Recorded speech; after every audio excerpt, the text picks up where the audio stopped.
Cinnamon. Cinnamon is a term that refers to both a spice and the tree from which it is derived.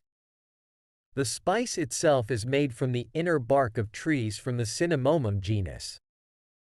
Cinnamon has a sweet and warm flavor and is commonly used in both sweet and savory dishes, as well as in various beverages. Here are a few examples of how cinnamon can be used in different contexts. 1.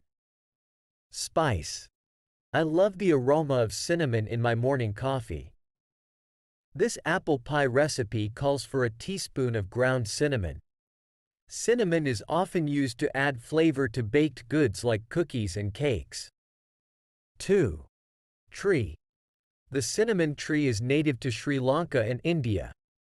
The bark of the cinnamon tree is harvested and dried to make the spice. Cinnamon trees are known for their distinctive peeling bark. 3. Symbolism. In many cultures, cinnamon is associated with warmth and comfort.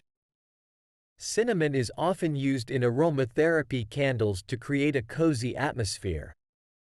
Giving someone a gift of cinnamon can symbolize friendship and well-being. Overall, cinnamon is a versatile spice that adds a delightful flavor and aroma to various dishes. It has a rich history and is widely appreciated for its unique qualities.